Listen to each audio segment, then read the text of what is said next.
Hey guys, my name is JessiMew, and welcome back to an honestly very hard challenge. In the last episode, Toxin left on a journey to find the dream baby that Miss sent to her. She did bear a striking resemblance to the baby that Toxin lost, but I'm starting to wonder if that may have been a lie. Evie disappeared somewhere off in the darkness, almost as if she was some sort of mischievous mirage. I wonder if even the Bandit brothers may have had a role to play. If they saw how Mist was sending these stray babies to those who had lost their own, maybe they thought they could play a little prank on her too. Of course, it was a very mean-spirited prank in the end, because Evie was the one who gave her so much hope. So it also makes me wonder, if it wasn't the Bandit brothers who sent her Evie, maybe it was Mulberry himself. He does have a little bit of competition now after all, with Mist, our beacon of positivity, involved, literally devouring every last one of the bug swarms that he sends. So maybe he wanted to teach her a lesson. He's now gotten Toxin so lost out here in the grasses, it's going to take her quite some time to get back. And that's terrible too, because we did find this brand new baby in the grasses. Little Kaya, who looks so much like Crash. This seems to be the baby that Mist probably intended to send to her, and I'm sure that Orion can see that too. So I'll bet that he's pretty excited to lead Kaya over here, but unfortunately Toxin is going to be nowhere to be found. I suppose for now we'll have her continue to gather the roots out here. She's probably still hoping that she's going to find Evie again. But we don't want to go too far away from that rogue male, with the spiky body over here who just bred with Jade.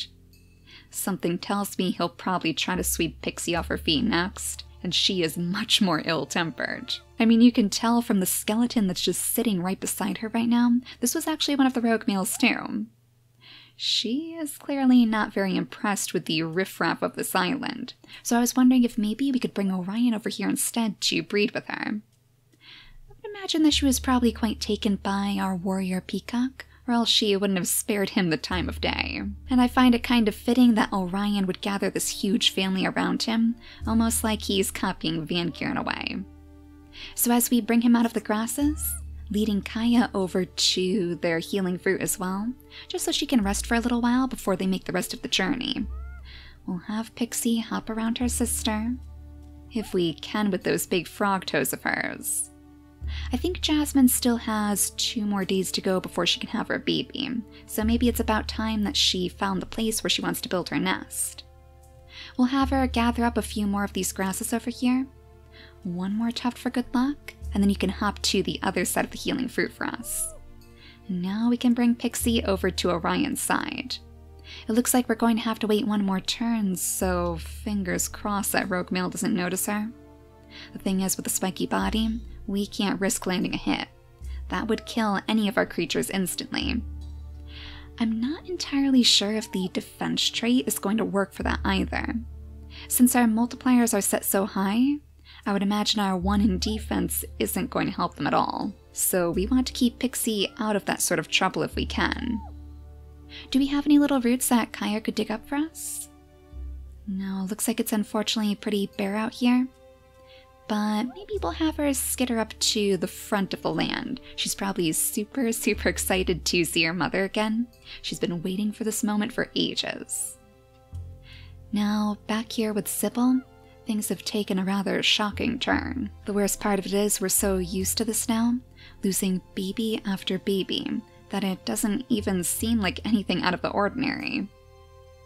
I think that Kingsley would probably be willing to try to have a baby with her again, though he is starting to wonder if maybe their kingdom is crumbling from the inside. He knows that they need creatures to keep them safe, because the Beryenas have already come knocking on their door.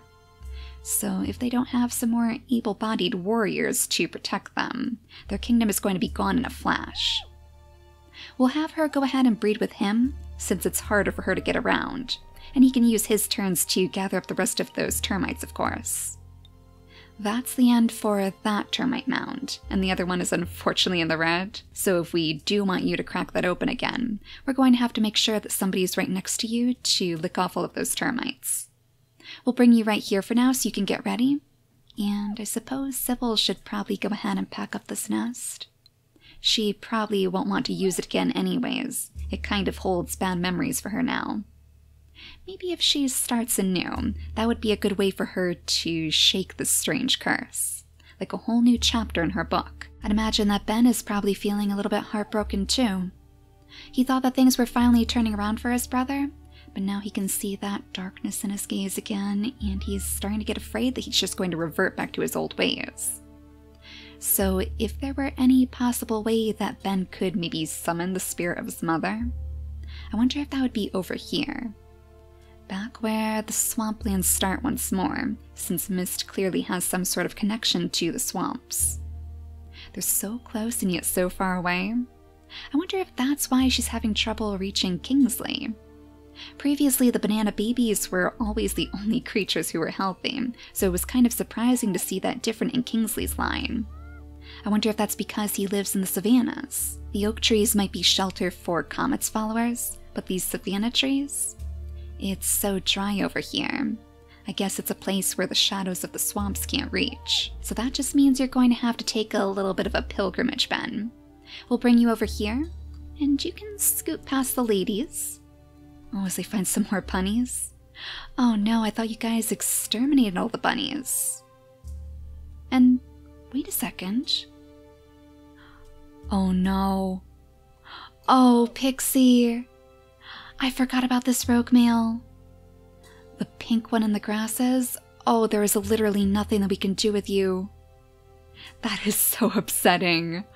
Oh, I was really hoping that Orion could have a baby with her. I mean, he's getting close to the end of his lifespan too, so this is one of our last chances to see if he's going to have a healthy baby.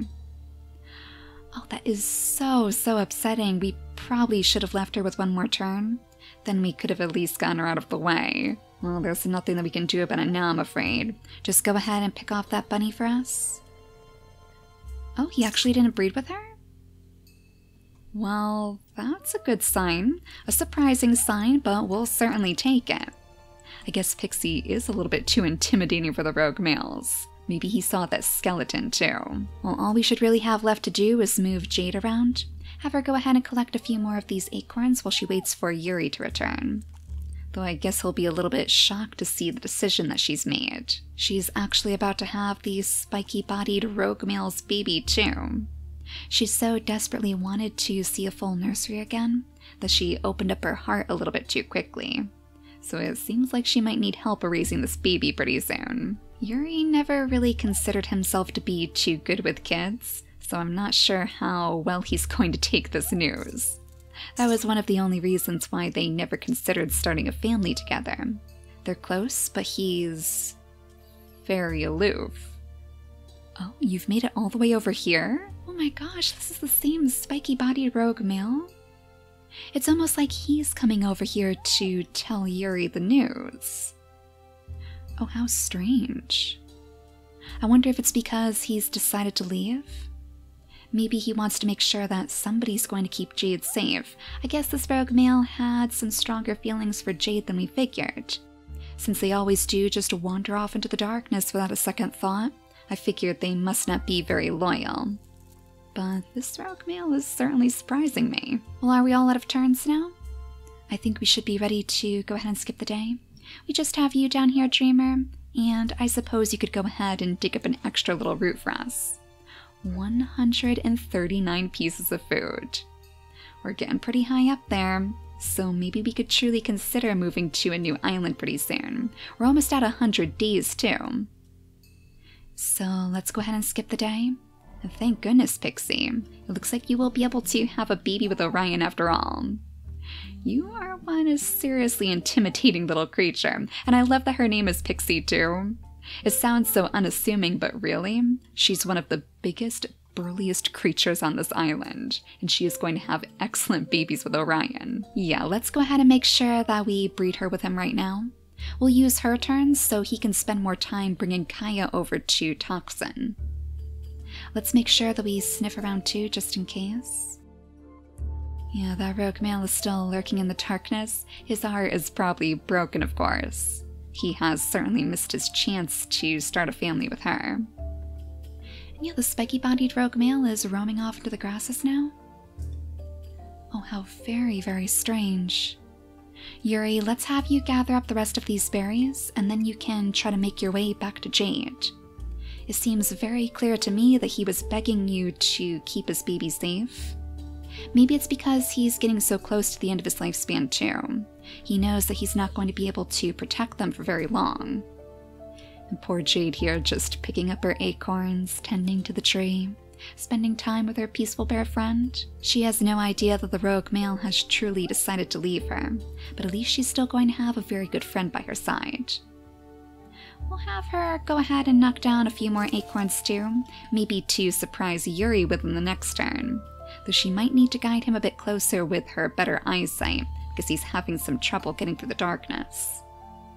And those pesky bunnies are still following you every step of the way, as the rogue male lurks in the shadow of the trees. Yeah, he's probably making sure that you're keeping your promise. Now I wonder if it's about time for Toxin to turn back for home. I mean, I feel like she's probably starting to lose hope by now. And with all these dangerous plants out here too. Jess, you better be careful. We could probably have you go ahead and scoop up a few more of these fruits, but I'm not sure if you want to get too greedy. There's one more left right now, so if we leave that right there, we shouldn't have to worry about this plant growing back. I guess it's kind of like Chess's own personal little hideout. He even has a stream right behind it, so he could do a spot of fishing here too. That's part of the reason why I'm so sad that we lost Evie. She had the fishing tail, so she would have made an excellent friend for him, but maybe there's still a chance that he can find her still. I wonder if he would actually make it his mission to find her. He can tell that it's really tearing Toxin apart that she can't find this baby. So maybe this would be his way to repay her for her kindness, for always sticking by his side when he was just a baby too. Now I believe that Jasmine should be ready to build her own nest. Here, she can give birth to her baby tonight. So I think it's about time that we started a brand new ritual with this healing fruit. One of you had an excellent idea, that maybe new mothers could eat the fruit before they build their nest, kind of like as a way to give them a little boost of luck. Since we can't use the healing fruit for any practical purposes, I feel like that would be pretty fitting. So let's go ahead and gobble up this fruit and cross our fingers that that's going to be enough to actually give us a healthy baby. It's so strange too, because basically every single one of these pairings has been with wanderers. We're not even really breeding the families together at this point, so it's just really bad luck that they all have the same immunity genes. I guess that means that Pixie should probably wait until the healing fruit has grown back to have her baby. But since we have 6 days to wait, it'll probably grow back just in time. And that gives you a little bit more time to make sure that we have proper nesting material for you too. We only have 11 pieces right now, so you better get a move on, especially if we have to give more to the peaceful bear. And the poor peaceful bear is getting so close to the end of his lifespan too. How many days does he have left now? 5 days remaining. Oh, he's going to pass away the day after Orion. We are getting so close to losing his protection, actually. And that's why I hope Orion has some seriously strong babies. Let's bring Kaya up here too. She's probably searching around eagerly for Toxin right now, expecting that she's going to be somewhere here about this nest. I wonder if she's even gathered a few of these poison berries for her too, just like Crash used to do when he was still alive. But the nursery is oddly quiet, so she must be feeling a prickle of fear. The only thing she can see is that bluebirds circling ominously overhead. They have been circling pretty frantically over this place, actually, and I wonder if there's some connection between Mist and her wandering orphans. Of course, the other bluebird is always over here by the savannah trees. We've already bred Sybil, right? So all we can really do is have Kingsley go ahead and crack open this termite mound and grab all of the termites that he can comfortably reach. Go ahead and lick the rest off of him, and I guess we'll have you clear out the space around this tree too. It would probably be for the best if we had a little bit more room to work with. It's not as though Sybil is going to be able to really make use of the running space, but then they would be able to see those pesky berryinas coming. Not to mention, I guess that would be good for Zara and Dreamer too. They have so much bunny meat to take back to the king. And one more for good measure too.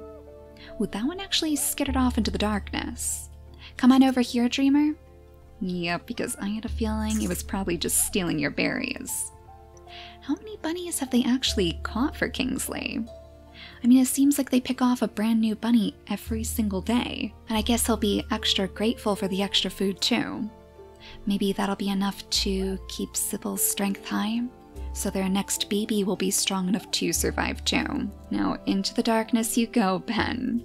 I'm sure we're not going to find any bugs out here right now, but I'm hoping that if we have another good rainfall, maybe you could use your bug collecting powers to summon your mother to this place. And maybe that'll finally bring Kingsley some peace too. Now I believe that should be the last of our turns. Jasmine is settled down in her nest. Oh, and has a spiky-bodied rogue male come over here to say goodbye to Toxin too? You know, this was the one that we actually figured was probably part of her family. That's kind of sweet. Maybe he's offering you a little bit of moral support too, giving you that hope that you need to push on. Now let's head back to Jasmine's nest and cross our fingers that that healing fruit is going to be enough to save this baby. Oh, this beautiful baby. Oh my gosh, he actually has the peacock tail. Little vine which fits so perfectly with those green eyes of his. Oh, thank goodness this baby is actually healthy. It has been so long since we've seen a brand new baby like this. I mean, it's kind of unfortunate that he has the no paw. He didn't inherit his mother's claw either, but I'm just so glad that he's still alive. The one problem is, I'm pretty sure that I heard a Berryina in the darkness. Some Berryina definitely spawned.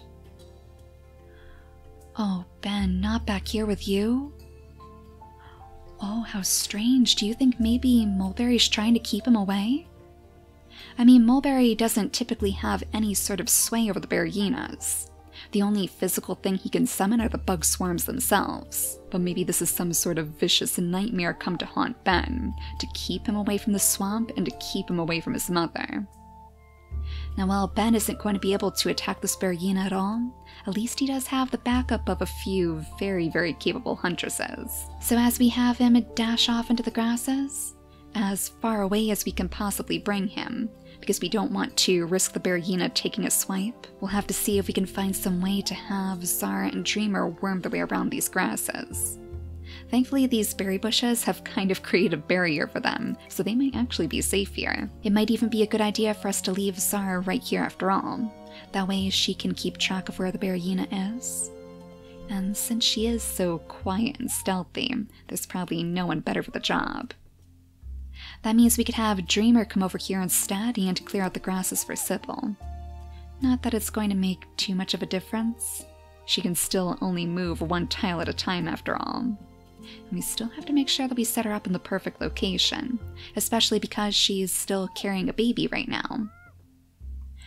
I wonder if Kingsley would be afraid to let her go. I mean, she did battle a Berryina when she was pregnant before. Maybe he's worried that that was what caused them to lose the baby, and it's not as though he can safely gather from this termite mound right now anyways. So, as we go ahead and pick up the grasses, let's have him follow her too. Let's actually have him jump ahead of her. He could pick these berries right here, and he should be far enough away. Yeah, there is a ton of distance between them, so the Berryina won't be able to hit him on this turn. It might be able to see him though, so assuming that it's lost interest in Ben, maybe it'll decide to come over this way and get a little bit closer to Sybil. We'll just have you go ahead and pick up the grasses for now until we know exactly where the Berryina's going. And as for you, Dreamer, you make sure that you carve a very good escape route for your entire tribe. Ben in particular is going to need some serious help here. Oh my gosh, and can you imagine how proud Orion is going to be when he comes back here and he sees his baby with that grand peacock tail too? I mean, we could not have asked for a better heir. And he does have the big body, right? Yeah, he has a 2 in strength, so he has the big body after all. At least that's somebody with a little bit more power than our current creatures have. So as Kaya sets off into the darkness of the nursery, perhaps even gathering a few more of those poison berries too. Maybe she figures the meal will be enough to lure her mother closer. We'll have Orion turn back to the nursery so he can meet his very first baby.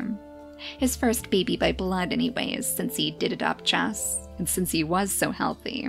Let's see if we can actually have another baby between them too.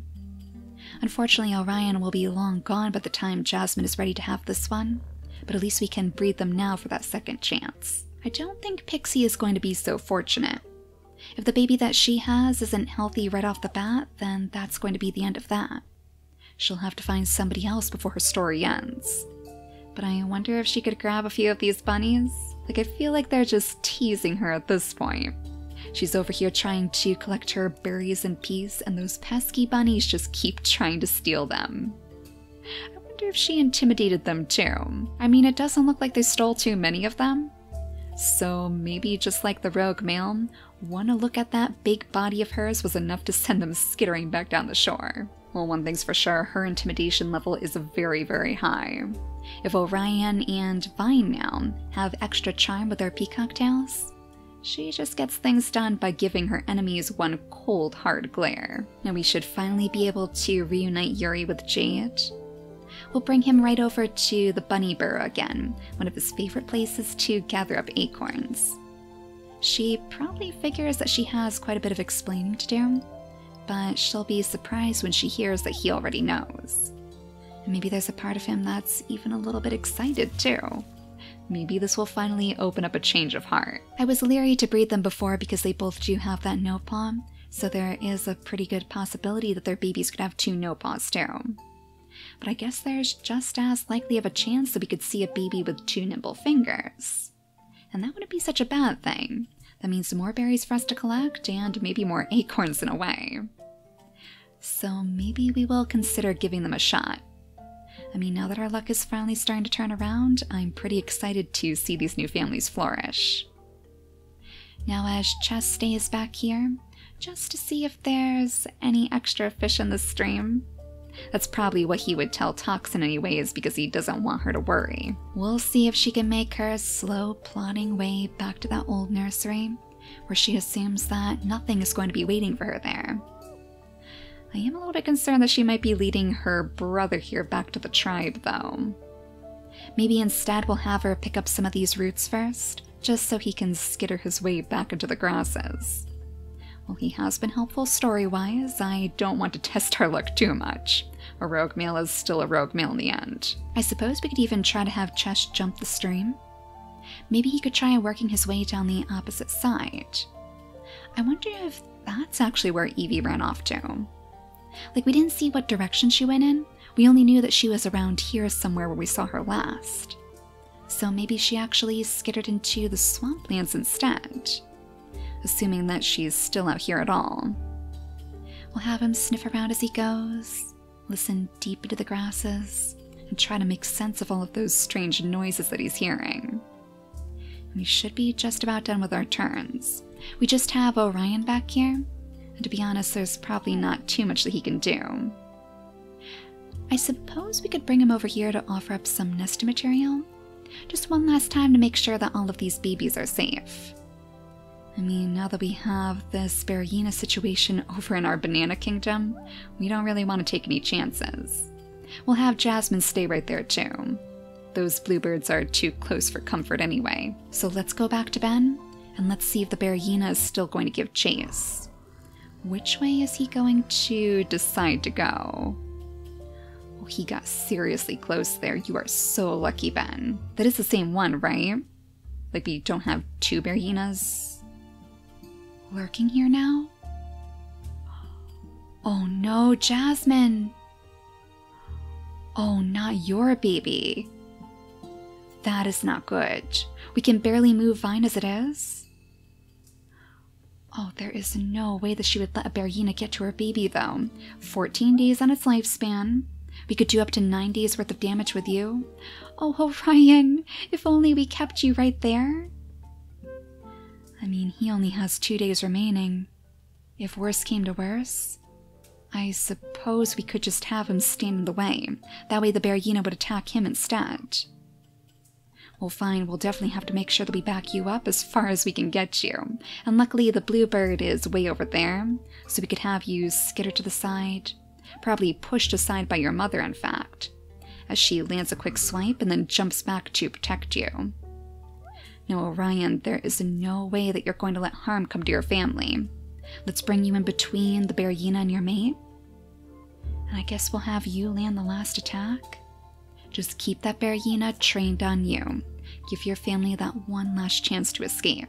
You know, honestly, with this one extra turn between them, we might be able to get little Vine close enough to the peaceful bear that he should be safe at least. But Jasmine, we're going to have to leave you right there after all. Should we have you pick up your nest, though? I mean, it might be more beneficial to just keep repairing this thing, assuming that we can come back if this Berryina is still around. And Pixie, if only you were a little bit closer too, you could probably land an extra attack as well. But those pesky bunnies had you distracted. So as she returns to the tribe, she is going to be very, very shocked to see all of the commotion. But you can bet she'll have her revenge if Orion is taken down. And let's go back to the first Berryina too, because we have to get poor little Ben out of the way next. It would probably be a good idea for us to clear out the grasses, though.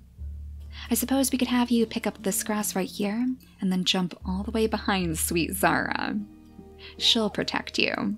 It's the least she can do after you kept her so safe. I feel like we should probably move her a little bit farther away too, though. I mean, since that Berryina got so far through the grasses before, he might be able to rejoin you guys on the next turn too. Well, Dreamer, now might be a good time for you to slink into the grasses and grab a few extra roots for us. A little bit of brain food, I guess. Gotta make sure that your warriors are kept strong for the upcoming battle. Kingsley must be thinking the same too. Or at the very least, he's thinking that he wants to make sure Sybil has her food. She still has 3 days left before she can give birth to her baby too. I wonder if this Berryina is even going to be taken care of by then. And I wonder which way we should bring her. Like, it might actually be a little bit too crowded down here for her to do her work. Maybe we should see if she can wrap her way around the back. That would actually be a good way for her to land a quick sneak attack. Much to Kingsley's chagrin, of course. But we'll have her settle down right here in the grasses, so it shouldn't be able to see her. Yeah, the Berryina is far, far too far away, but Kingsley is not going to let you go this alone.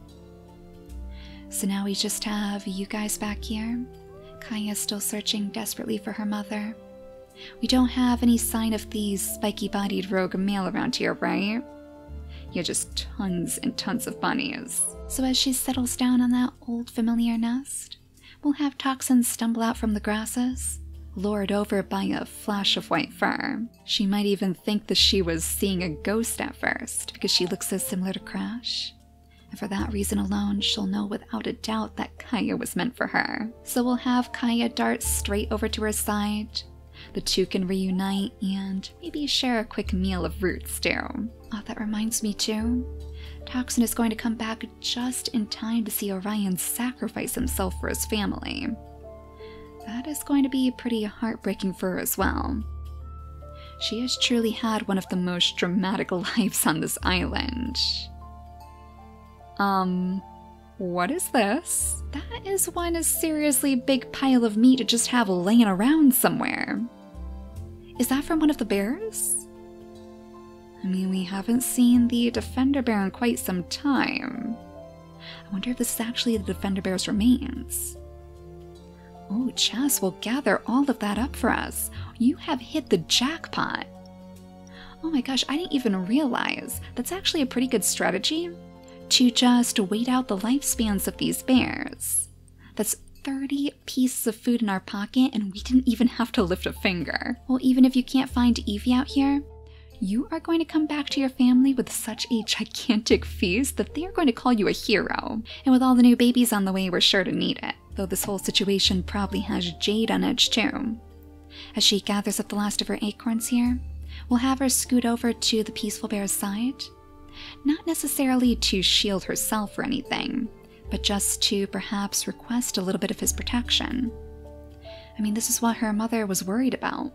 The Berryina's coming back to seek revenge, to try to take over this tree again where they've made their home. And as long as they can retain control over the oak tree, she assumes that their family will be kept safe. So to see it under siege like this is very, very frightening. But there's nothing more that we can do. All of our turns have been used up now. So let's return to Orion, and let's see how this is going to play out. If his sacrifice is going to be enough to truly keep his family alive. Oh, Perugina. Oh, Mr. Perugina, you scared me so badly. Oh my gosh, I was so sure that he was going to hit Pixie or something. And then to sit down right inside our nest? You have got to be the craziest Perugina that I have ever seen in my life. Here you had the perfect opportunity to actually take down one of our creatures, and all you can see are Vine's beautiful peacock feathers. Well, I guess in a way that's kind of helpful for us. No struggling needed, no sacrifices at all. Orion is craftier than we gave him credit for. So we'll have him go ahead and land a few more attacks, I guess. 1 day remaining on its lifespan. You know what, Pixie?